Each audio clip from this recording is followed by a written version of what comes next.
할렐루야. 추석 명절 후에 첫 주일인데 더 풍성하고 또 마음으로도 흐뭇한 그런 마음으로 풍성한 마음으로 예배드리는 그런 느낌입니다.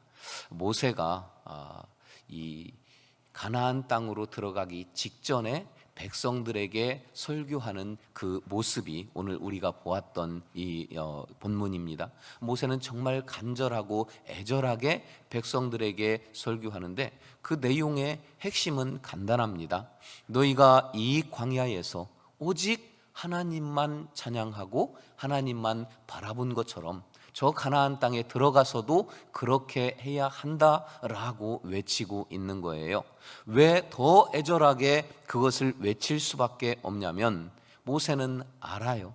이 광야 땅에서는 하나님을 안 볼래야 안 볼 수 없고 의지하지 않을래야 의지하지 않을 수 없어요. 하나님의 도우심이 없이는 단 하루도 견딜 수가 없었기에 백성들은 어쩔 수 없이라도 하나님만 바라보았습니다.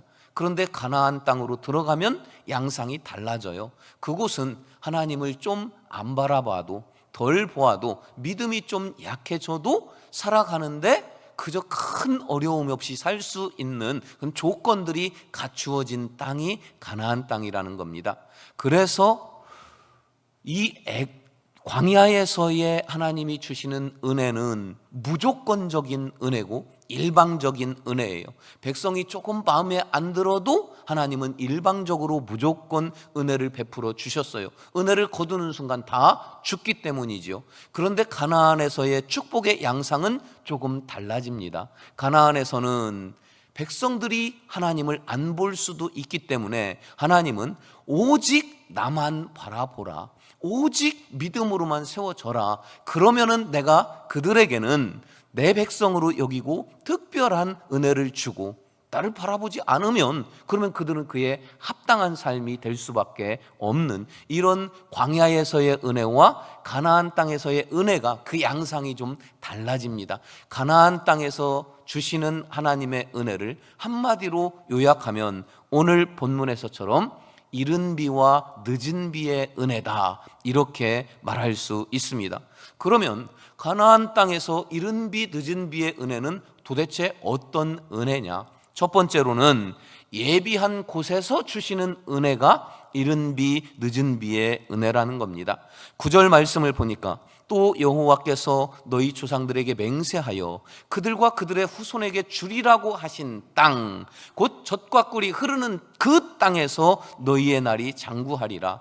본문에서는 우리가 성경을 기록하면서 생략된 것이 있는데 전부 다 그게 들어가요. 그래서 그 땅에서 하나님이 은혜를 주겠다고 말씀하십니다. 하나님이 정하신 땅, 그 가나안 땅, 거기서 하나님이 은혜를 베풀어 주시겠다고 예비한 땅을, 정확한 장소를 명확하게 지정을 하시는 겁니다. 자, 창세기 12장 1절에 보니까 하나님이 아브라함을 부르실 때 여호와께서 아브라함에게 이르시되 너는 너의 고향과 친척과 아버지의 집을 떠나, 그곳을 떠나 내가 내게 보여줄 그 땅으로 가라고 말씀하십니다. 그리고 13장에서도 14, 15절을 보면 너는 눈을 들어 너 있는 곳에서 북쪽과 남쪽 그리고 동쪽과 서쪽을 바라보라. 보이는 땅을 내가 너와 내 자손에게 주리니, 보이는 그 땅을 너와 내 자손에게 주겠다고, 그 땅이라고 정확하게 명확하게 하나님이 지정하신 땅, 그 땅에 대한 범위를 정해 주십니다. 그래서 하나님은 아브라함에게 그 멀리에서 가본 적 본 적도 없는 그 땅으로 인도하시고, 백성들이 애굽으로 갔다가도 400년 만에 다시 그 땅으로 불러들이시고, 그 땅에서 마침내 하나님의 백성, 하나님의 나라를 이루셨던 것입니다. 도대체 하나님은 왜 이렇게 장소에 대해서 집착을 하시는 걸까요? 하나님은 특정한 장소에 대해서 선호하시는 그런 속성을 가지고 계십니다. 자, 이삭을 번제로 드리라고 하셨어요. 좀 가까운 데서 하시면은 어떻다고. 하나님은 굳이 아브라함으로 이삭을 데리고 3일 길이나 가서 모리아산 그곳에서 이삭을 번제로 드리라고 말씀하십니다. 모세를 만나실 때도 그래요. 광야로 모세를 불러오십니다. 광야에 우뚝 세워진 높은 산, 시내산 꼭대기까지 올라오게 하시고 그곳에서, 그 산 꼭대기에서 모세를 만나 주십니다. 성전을 지을 때도 마찬가지예요. 하나님이 예루살렘 그곳을 딱 지정을 해 주시고 이곳에다가, 여기에다가 성전을 건축하라고 말씀하시고, 성전이 건축되었을 때 하나님이 역대하 7장 15, 16절 보면 뭐라고 말씀하시냐? 우리 함께 읽으십니다. 이제 이곳에서 하는 기도에 내가 눈을 들고 귀를 기울이리니 이는 내가 이미 이 성전을 택하고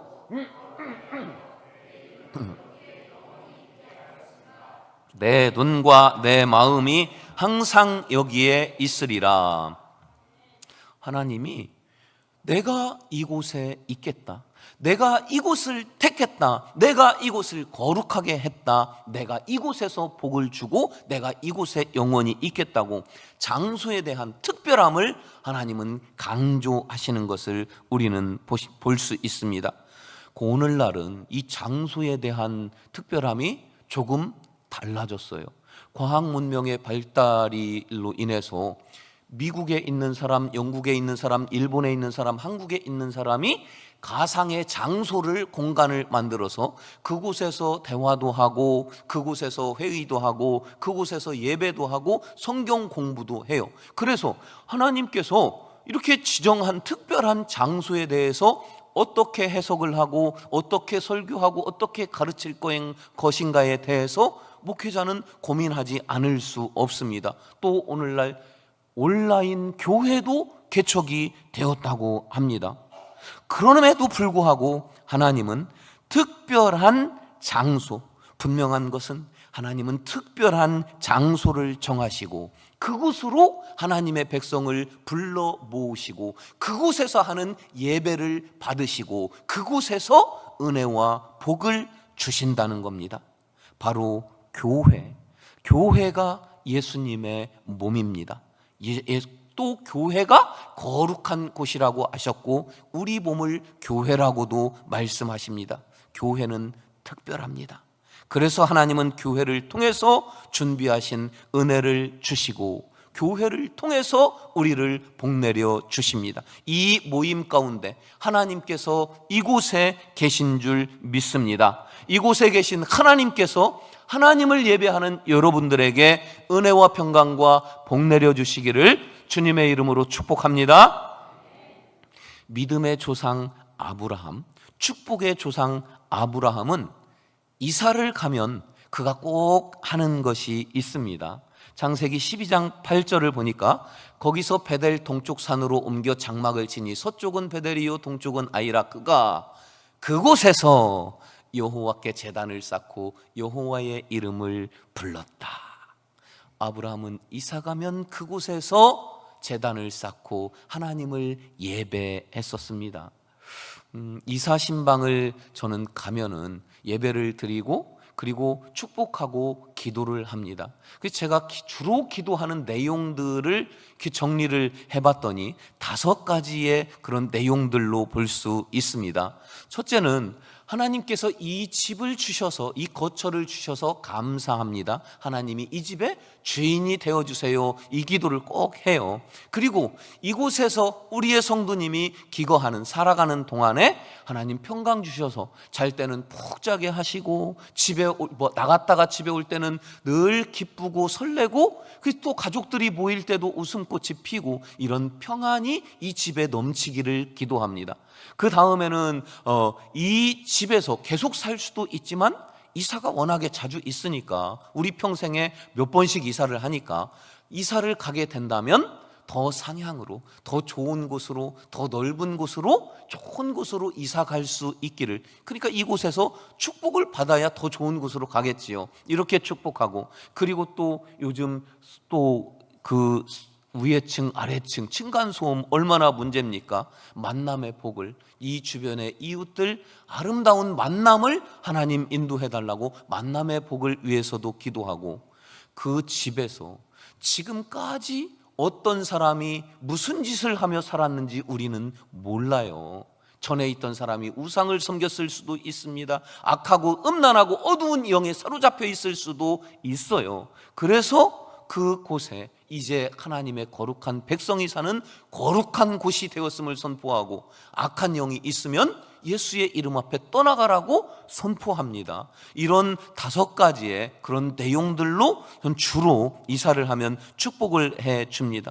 여러분, 이사하시면 가급적이면 첫날 밤을 맞기 전에 먼저 하나님께 예배하기를 권고합니다. 그러니까 청소를 하고 이사를 가니까 이사 가기 전에 청소해 놓고 꼭 교역자 초대해서 예배드리면 좋아요. 그것이 잘 안 되면 이사하는 날, 그날 잠깐 방에 모여서 기도하면, 예배하면 됩니다. 며칠 지나고 몇 달 지나고 예배하는 것보다 첫 밤을 맞이하기 전에 예배하는 것이 더 좋다고, 그렇게 하시기를 권고합니다. 여러분이 발걸음이 이르는 곳, 여러분이 이사하는 곳, 하나님이 정한 곳으로 이사 가고 싶지만 우리가 다 그렇게 할 수는 없잖아요. 모르고 이사 갈 수 있잖아요. 그래서 우리는 내 발걸음이 이르는 곳, 내가 이사 간 그곳이 거룩하게 되기를 기도하는 거예요. 그래서 그곳에서 예배하면 그곳이 하나님이 지정한 장소가 되고, 그곳이 축복의 장소가 되고, 그곳이 예배당이 되는 겁니다. 2-3 사람이 내 이름으로 모인 그곳에 하나님이 계신다 하셨으니, 여러분의 발걸음이 이르는 곳, 여러분이 살아가시는 그 집, 그곳이 거룩한 곳이요 하나님이 정한 축복의 장소가 되기를 주의 이름으로 축원합니다. 2번째로, 이른 비와 늦은 비의 은혜는 적당한 양을 주시는 은혜입니다. 우리나라 연평균 강수량이 1300mm 정도 돼요. 이스라엘은 430mm 정도 돼요. 우리의 10분의 1보다 조금 많습니다. 근데 이스라엘은 기후가 건기와 우기잖아요. 우기철 6개월 동안 내리는 그 비의 양이 우리나라 장마철 일주일 양과 비슷하다는 거예요. 심지어는 홍수가 나고 할 때 보면 하루에도 300mm, 400mm 올 때도 있어요. 인간이 살아가는데 최저 강수량이 200mm래요. 그런데 이스라엘은 430mm니까 간신히 아주 절대적으로 물 부족 국가 중 하나입니다. 그런데 악조건이 또 있어요. 오늘 본문 11절 말씀 보니까, 너희가 건너가서 차지할 땅은 산과 골짜기가 있어서 하늘에서 내리는 비를 흡수하는 땅이라. 비를 흡수하는 땅이래요.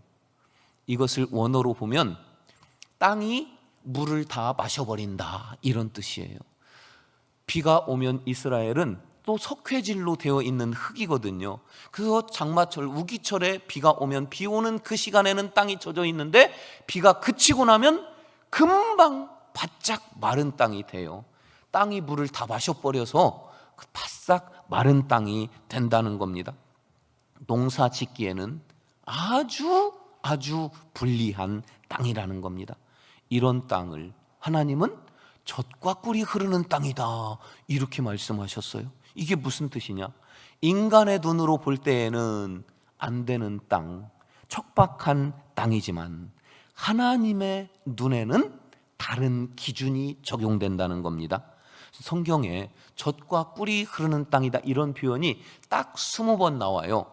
그 중에 19번은 다 하나님이 말씀하신 땅이에요. 가나안 땅을 일컬어서 젖과 꿀이 흐른다 말씀하셨어요. 딱 한 번은 아니에요. 누가 말했냐? 사람이, 고라 무리들 아시죠? 고라 백성들. 이 고라 자손이 광야에서 반란을 일으킬 때 고라 자손과 한 편을 먹었었던 그 일당들이 한 말이에요. 민수기 16장 13절 함께 읽으십니다. 네가 우리를 젖과 꿀이 흐르는 땅에서 이끌어내어 광야에서 죽이려 함이 어찌 작은 일이기에 오히려 스스로 우리 위에 왕이 되려 하느냐? 사람의 기준으로 봤어요, 이들은. 그래서 저곳은 적과 꿀이 흐르는 땅 아니야, 왜 우리한테 사기치니? 그러면서 적과 꿀이 흐르는 땅은 애굽 땅이야 라고 저들이 지금 말하고 있는 거예요. 사람의 눈과 기준은 맞아요.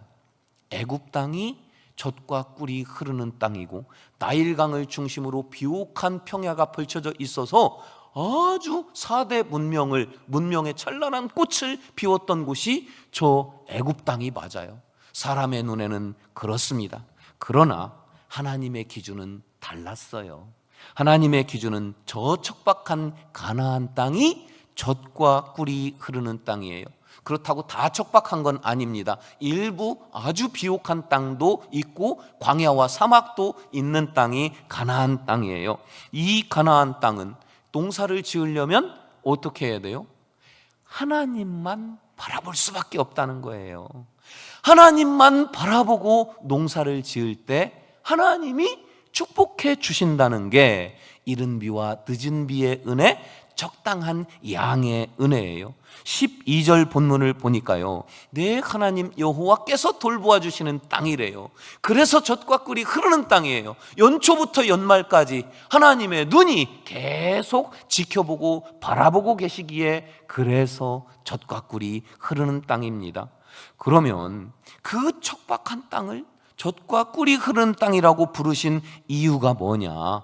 하나님이 이렇게 돌봐 주시는데 그 돌보아 주심이 어떤 식으로 나타나냐? 자, 우리가 물을 좀 먼저 봐야 됩니다. 지구상에 있는 물은 세 곳에 저장이 됩니다. 이 성경에 나오는 그 근거예요. 자, 창세기 1장 7절에 보니까요, 하나님이 궁창을 만드사 궁창 아래의 물과 궁창 위의 물로 나누게 하셨다. 궁창 아래의 물, 궁창 위에 있는 물입니다. 또 하나의 물은 땅 아래에 있습니다. 신명기 33장 13절에 요셉에 대하여는 일러스되 원하건대 그 땅이 여호와께 복을 받아 하늘의 보물인 이슬과 땅 아래에 저장한 물과, 이렇게 말씀하시죠. 그래서 물은 세 곳에 다 저장이 되어 있고 그 외에는 물이 없어요. 이거 하나님이 질서로 창조를 그렇게 하셨다는 거예요. 오늘 우리가 주목할 물은 땅 아래 지하수를 우리는 살펴보려고 합니다. 자, 척박한 가나안 땅이에요. 하나님만 바라보고 씨를 뿌리라는 거예요. 그러면 그 마른 땅, 척박한 사람의 눈에는 마른 땅만 보이죠. 근데 하나님께서 돌보아 주시는데 땅 밑에 있는 지하수로 그 씨앗이, 너희가 뿌린 씨앗이 뿌리를 내릴 수 있도록 적당한 물을 내가 보이지 않는 땅 속에서 일해서 공급해 줄 것이다. 그리고 그 씨가 싹이 나고 줄기가 자라나도록 적당한 양을 땅 속에서부터 내가 공급해 줄 것이다. 그리고 열매를 맺도록 내가 땅 속에서 공급해 줄 것이다. 열매가 무르익어 추수할 수 있도록 내가 네 눈에 보이지 아니하는 땅 속에서 지하수로 적당한 양을 공급해 주시겠다. 이게 하나님이 돌보아 주시는 땅입니다. 사랑하는 여러분, 우리는 적당한 양을 몰라요. 고라와 동조했었던 이 무리들, 그리고 사울 왕, 저들은 적당한 분수를 몰라서 분수에 지나쳐서 망했습니다. 여러분, 50억이면 적당합니까? 여러분 삶에 100억이면 적당합니까? 여러분 몇 살까지 사시면 적당합니까? 90세입니까? 98세입니까? 얼마나 건강하시면 여러분 적당합니까? 우리는 적당히 얼만큼인지조차도, 우리는 내가 누릴 축복이 얼마만큼이어야 적당한지조차도 알지 못하는 어리석은 존재들이에요. 그러나 하나님이 적당한 양을 주시면 그만큼이 가장 행복하고 가장 감사하고 가장 하나님만 바라볼 수밖에 없는, 하나님만 바라보는 믿음으로 충만하더라는 거예요. 하나님이 적당하게 주시는 그런 은혜가 저와 여러분들에게 임하시기를 주의 이름으로 축원합니다.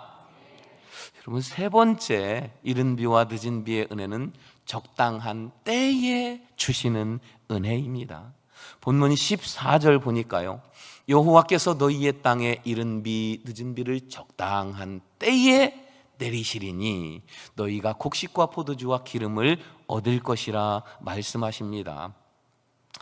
이른 비는요, 이스라엘은 건기와 우기로 나누어지는데, 이른 비는 건기인 여름이 끝나는 그 시점에 우기가 겨울이에요. 우기가 시작될 때 내리는 그 첫 비를 이른 비라고 해요. 첫 비, 이른 비가 내리면 파종을 하고요. 그리고 또 점점 비가 많이 오다가 다시 점점 줄어듭니다. 그러나 양이 사실 400mm 정도밖에 안 된다고 그랬죠. 그리고 우기가 끝나갈 그 무렵에 다시 내리는 그 마지막 비가 늦은 비로 양은 또 별로 많지는 않습니다. 그러면 다시 6개월 동안 비가 아예 안 와요. 이런 건기가 시작이 됩니다. 그래서 이 우기철 6개월에 이른 비에 파종을 하고 늦은 비에 수확을 하게 되는데, 이때 이른 비와 늦은 비의 타이밍이 중요해요. 그 기가 막힌 정확한 타이밍에 비가 와줘야지 씨를 뿌리고 추수를 할 때 열매가 아주 짧은 그 타이밍에 확 익게 되거든요. 그래서 이 타이밍이 중요해요. 적당한 때에 주시는 은혜, 이것이 이 이른 비와 늦은 비의 은혜라는 거예요. 한 사람을 제가 소개하려고 합니다. 젊고 아주 똑똑하고 믿음 있는 한 젊은 목사님이 일본에 유학을 다녀와서 마산에다가 김천에서 목회를 시작하는데, 엄청난 포부와 그런 비전, 꿈을 가지고 목회를 시작합니다. 근데 몇 년 못 가서 폐결핵에 걸리게 돼요. 그래서 목회를 할 수가 없습니다.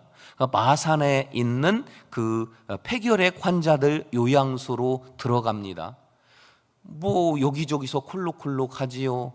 아침마다 죽어나가는 사람이 몇 명씩 나타납니다. 생각해 보니까 정말 또 억울하기도 한 거예요. 그래서 하나님께 기도하기 시작합니다. 하나님, 진짜 너무하는 거 아닙니까? 내가 다른 것 한다는 것도 아니고 주의 일을 하겠다는데 나한테 어떻게 이럴 수가 있습니까? 원망하면서 또 하나님 앞에 울면서 그렇게 기도를 해요. 얼마쯤 기도할 때 하나님의 응답의 음성을 듣게 됩니다.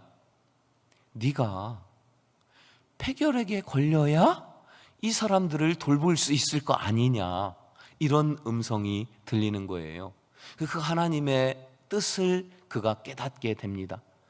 간호사들 돌보는 분들은 폐결핵 환자가 아니에요. 돌보는데 한계가 있습니다. 그러나 이 젊은 목사님은 그 환자들을, 자기도 환자기 때문에 같이 있으면서 그들을 섬겨주시는데, 뭐 아주 깊이까지 그 폐결핵 환자들을 섬겨줍니다. 그러면서 남는 시간도 많이 있어요. 그가 취미가 생기는데 그 취미가 성경을 암송하는 거였어요. 시편을 집중적으로 암송합니다. 3년 동안 그렇게 생활을 하다 보니까 어느새 시편 150편을 통째로 암송을 하게 된 거예요. 그리고 또 하나의 기적이 일어납니다. 폐결핵에서 완전히 완치됩니다. 그가 여기서 퇴원을 한 후에 영국으로 유학을 한 번 더 가게 됩니다. 그 영국에서 박사 학위를 해야 되는데 제일 자신 있는 게 뭐예요? 시편이에요. 통째로 다 암송하니까 그 시편을 주제로 해서 박사 학위를 받고 다시 우리나라에 돌아와서 그가 연세대 교수로, 그리고 한신대 이 신학대학의 총장을 역임을 하면서 우리나라 기독교의 큰 그런 역할을 감당했던 고 김정준 목사님이라고 하는 분입니다. 자기가 생각했던 때는 아니었는데 하나님의 때에 맞추니까 그 인생이 정말로 불꽃같이 쓰임받는 인생이 되더라는 거예요. 우리는 성경 인물 중에 총리인 요셉을 기억하고 용사 다윗하면 가장 먼저 떠오르는 그림은 골리앗과 믿음으로 싸우는 모습, 그 용사 다윗입니다. 그러나 하나님께 쓰임받은 모든 사람들은 기다림의 시간, 연단의 시간, 그 과정을 거치고 하나님의 때가 임했을 때 하나님의 손에 붙잡혀서 불꽃처럼 쓰임받았다는 것을 우리는 알 수 있습니다. 하나님의 때에, 나의 때가 아닌 하나님의 때에 초점을 맞출 수 있어야 합니다. 이제 말씀을 마치려고 합니다. 찬양팀 나오세요. 저 가나안 땅이 사람의 눈에 보기에는 척박해요. 그런데 하나님의 기준에서는 그 땅이 젖과 꿀이 흐르는 땅이요, 기름진 땅이요, 축복의 땅이라고 하나님은 계속 말씀하셔요. 여러분, 우리 인생이, 내 인생은 도대체 왜 그런가? 왜 이렇게 나는 고단한 인생을 살아야 하는가? 왜 나는 이렇게 곤고한가? 왜 나는 해도 늘 이 모양일까? 이것은 나의 기준이고 사람의 기준이에요. 하나님의 기준은 아닙니다. 하나님의 기준은 하나님을 경외하는, 하나님만 바라보는 여러분의 인생이 가장 존귀한 인생이고 젖과 꿀이 흐르는 축복의 인생이라는 이 사실을 다시금 깨닫고 기억하시고 힘을 내시기를 바랍니다. 말씀을 요약하면 하나님은 예비한 그곳에 우리를 부르시고 그곳에서 은혜를 주십니다. 하나님이 주시는 은혜는 적당한 양이며 하나님이 주시는 은혜는 적당한 때입니다. 내 기준이 아니고 하나님의 기준에 맞추기를, 그렇게 다시 한번 결단하면서 우리 다 같이 일어서서 함께 찬양하기를 원합니다. 고난과 시련 속에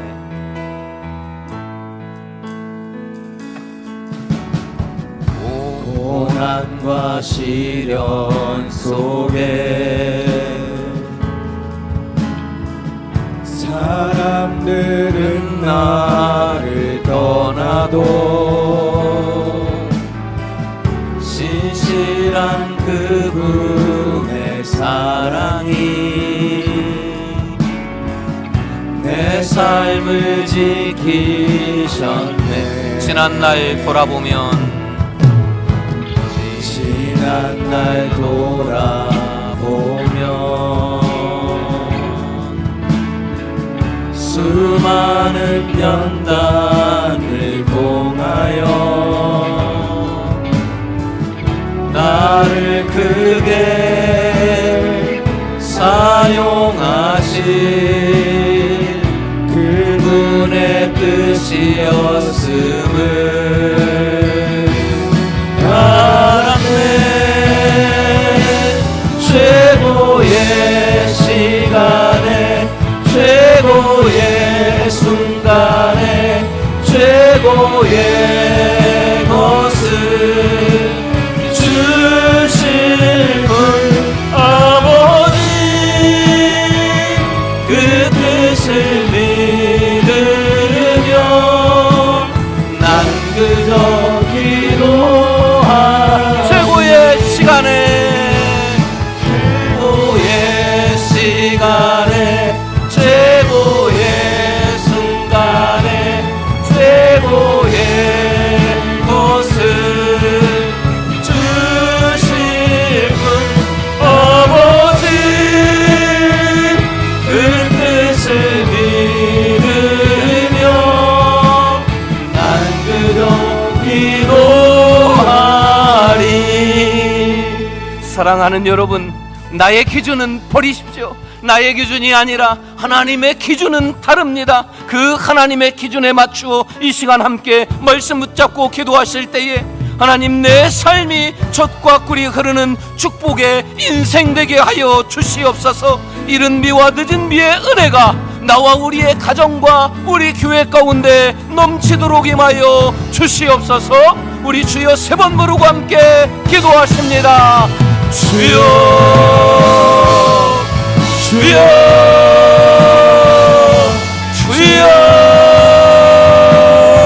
할렐루야 할렐루야. 거룩하신 아버지 하나님 감사합니다.